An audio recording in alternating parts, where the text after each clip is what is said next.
사람이 음식물을 씹는 저작 활동이 부족하면 뇌 혈류량과 근육이 감소하면서 전신의 영양 상태에도 영향을 미치는데요.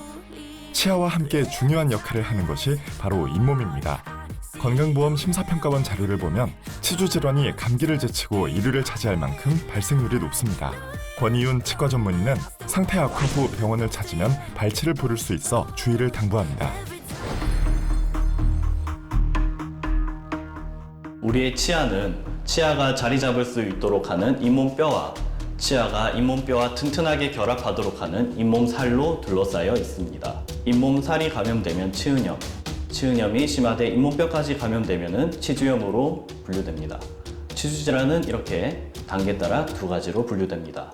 보건복지부 조사를 보면 국내 19세 이상 성인 중 치주질환 경험률은 약 74%로 남성이 여성보다 10% 정도 높은 것으로 나타났습니다. 하지만 치주질환은 성별이나 가족력, 나이 등과 무관하게 누구나 걸릴 수 있으며 구강 건강이 좋지 않을 때 세균에 의해 발생하는 질환입니다.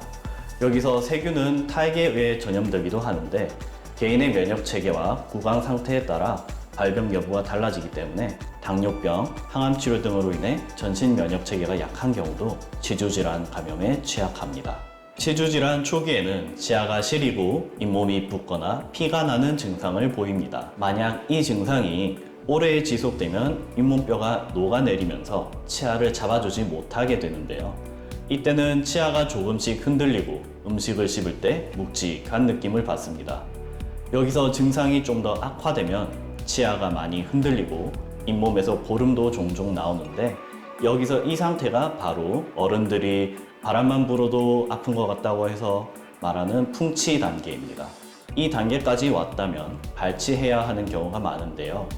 치주질환의 자가진단법은 잇몸이 붓고 건드리면 통증이 있거나 예전보다 치아가 길어 보인다, 치석이 눈에 띄게 많다, 치아 사이가 틈이 보인다, 입냄새가 나고 음식이 맛이 없다 같은 증상이 있습니다. 이 중에서 한 가지라도 해당하거나 특히 칫솔질할 때 잇몸에서 피가 난다면 염증이 있다는 증거일 수 있기 때문에 반드시 치과를 방문해 점검해 볼 필요가 있습니다.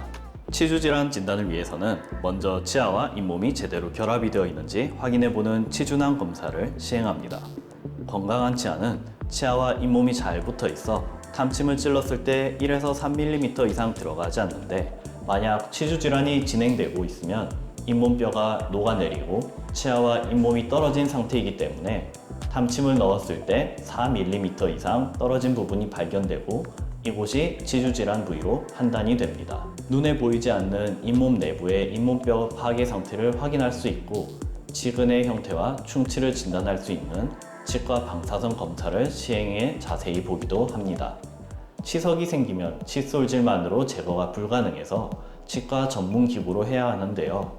프라그 세균막이 치석으로 발전해 잇몸뼈를 파괴하는 것이 특징인 치석과 치태를 제거하는 스케일링이 가장 기본적인 치료입니다.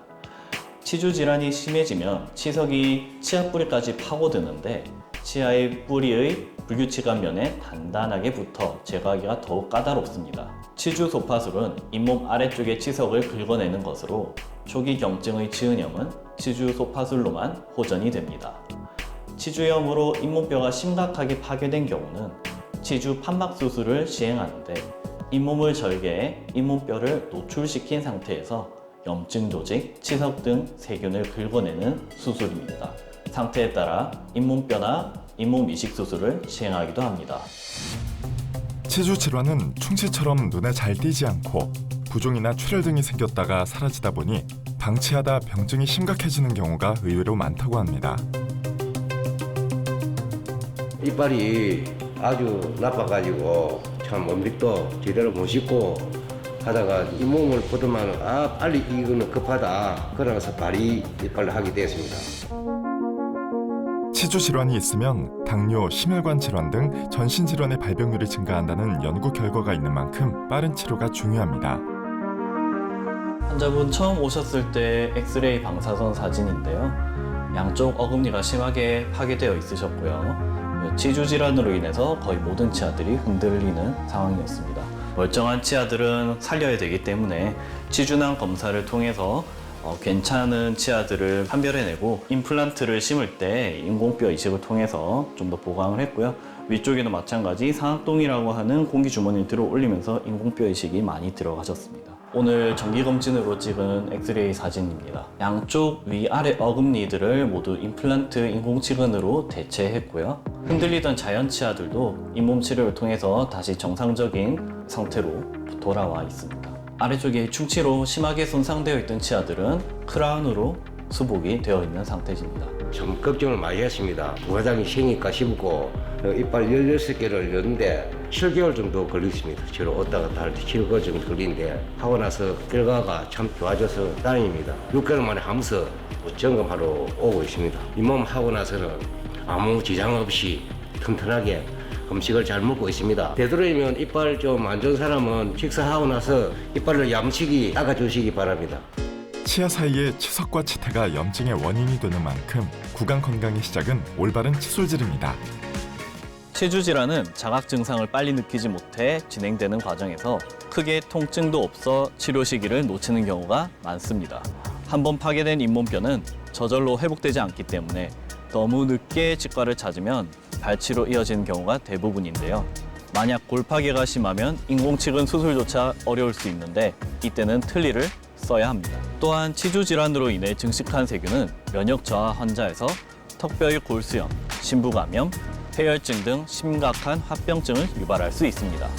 코로나19로 인해 폐 질환을 앓고 있는 경우 증상을 악화시킬 수 있고 임산부는 저체중이나 조산을 유발하기도 합니다. 또한 치주 질환은 구내염과 구분이 필요한데요.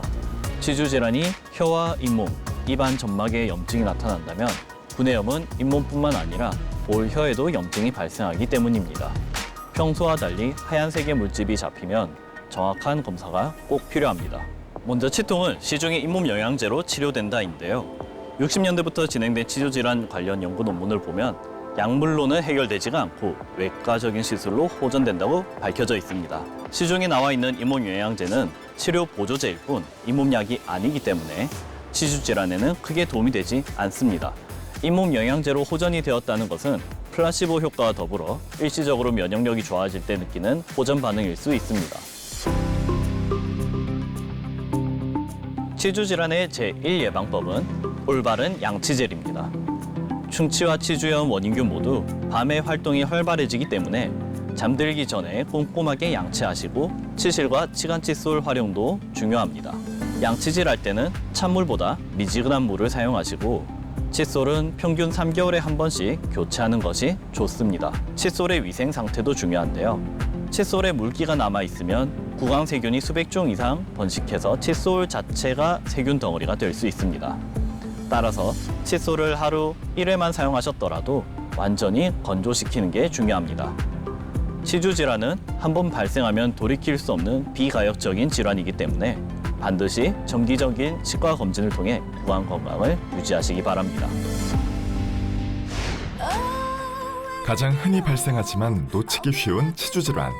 정기적인 구강 검진과 치과 전문의와의 상담을 통한 체계적인 관리가 치주 질환에 대비하는 올바른 자세가 되겠습니다. 전 국민의 비대면 주치, 건강 좋은 날 플러스.